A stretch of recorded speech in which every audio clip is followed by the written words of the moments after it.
भारत ने पाकिस्तान का पानी रोका, बदले में चीन अब भारत का पानी रोकेगा। 160 बिलियन डॉलर की लागत से वर्ल्ड का सबसे बड़ा बांध बना रहा भारत के लिए ये वाटर बॉम्ब जैसा। जी हाँ दोस्तों, भारत के लिए दोस्तों इन दिनों में बहुत बुरी खबर चीन से निकलकर आ रही है, क्योंकि आयरन ब्रदर कहे जाने वाला चीन इन दिनों पाकिस्तान की सपोर्ट में इस कदर से आ जाएगा, किसी ने सोचा नहीं था। दोस्तों चीन ब्रह्मपुत्र नदी पर एक ऐसा बांध बनाने जा रहा है जो दुनिया का सबसे बड़ा बांध होगा। और दोस्तों इस बड़े बांध को बनाने के लिए 160 बिलियन डॉलर से भी ज्यादा का पैसा चीन खर्च करने जा रहा है। चीन के इस भारी भरकम रकम से भारत के माथे पर चिंता की लकीरें आ गई हैं और भारत को सबक सीख लेना चाहिए कि एक तरफ तो हम पाकिस्तान के नाक में नकेल कसने की तैयारियां कर रहे हैं और दूसरी तरफ चीन को मोटी इनकम दे रहे हैं, जिसके चलते वो अरुणाचल प्रदेश के साथ साथ तिब्बत पर बुरी नजरें डालकर आपको डंक मारने के लिए तैयार बैठा है। और खरीदो चीन का सामान। चीन 160 बिलियन डॉलर की लागत से सबसे बड़ा बांध बना रहा है और यह बांध से उसने अरुणाचल प्रदेश को कब्जाने की एक मंसूबे पाल लिए हैं। सारी रिपोर्ट आ जानेंगे, बहुत महत्वपूर्ण न्यूज है। चैनल पर नए हो तो जरूर सब्सक्राइब करना, बेल आइकन भी दबा देना।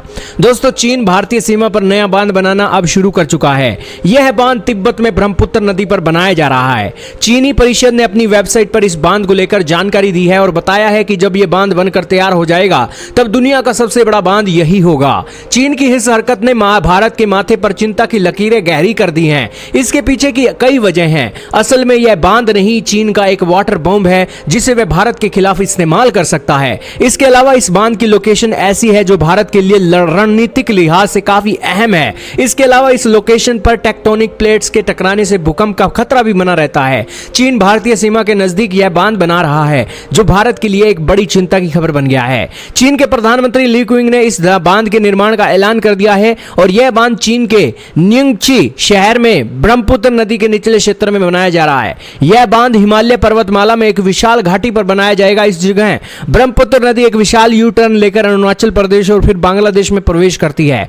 ब्रह्मपुत्र नदी चीन में सांगपो के नाम से जानी जाती है। यह नदी दक्षिणी पश्चिमी तिब्बत में कैलाश पर्वत के पास जिमा यांगजोंग ग्लेशियर से निकलती है। इसकी लंबाई 1700 किलोमीटर है। यह भारत में अरुणाचल प्रदेश की सियांग नदी में, फिर असम में ब्रह्मपुत्र और बाद में बांग्लादेश पहुंचती है। भारत के लिए अब यह चिंता की बात क्यों है, आइए जानते हैं। चिंताएं इसलिए उत्पन्न हो रही हैं कि बांध के आकार और पैमाने के कारण चीन को जल प्रवाह नियंत्रण करने का अधिकार तो मिलेगा ही, साथ ही इसे बीजिंग युद्ध के समय सीमावर्ती क्षेत्रों में बाढ़ लाने के लिए बड़ी मात्रा में पानी छोड़ने में भी उसको मदद मिलेगी, जिस कारण से यह एक वाटर बॉम्ब के तौर पर देखा जा रहा है। साल 2020 में एक ऑस्ट्रेलियाई थिंक टैंक रिपोर्ट ने पब्लिश की थी, जिसके मुताबिक चीन तिब्बत के पठार की नदियों को कंट्रोल करके भारत को परेशानी में डाल रहा है। यह बांध दोस्तों 167.8 अरब डॉलर की लागत से बनाया जाएगा। यहां पर 5 हाइड्रो पावर स्टेशन बनेंगे। यहां बने जल विद्युत स्टेशन से हर साल 300 अरब किलोवाट घंटे से अधिक बिजली पैदा होने की उम्मीद है। इससे चीन में करीब 30 करोड़ लोगों को फायदा पहुंचेगा। अभी तक चीन में यांगत्से नदी पर बना था यह एक सबसे बड़ा बांध जहां सबसे ज्यादा बिजली पैदा होती थी, लेकिन अब इसमें सबसे ज्यादा बिजली पैदा होगी। भारत भी अरुणाचल प्रदेश में ब्रह्मपुत्र नदी पर बांध बना रहा है। भारत और चीन ने सीमा पार नदियों से संबंधित विभिन्न मुद्दों पर चर्चा करने के लिए 2006 में ELM बनाया था, जिसके तहत चीन बाढ़ के मौसम के दौरान भारत को ब्रह्मपुत्र नदी और सतलुज नदी पर जल विज्ञान संबंधी जानकारी प्रदान करेगा। लेकिन यह बांध बन जाने के बाद यह सिस्टम कितना काम करेगा, यह देखने वाली बात होगी। खैर दोस्तों, आपका क्या मानना है चीन के द्वारा पैदा किए गए इस बड़े खतरे के कारण? कमेंट सेक्शन में जरूर बताइएगा।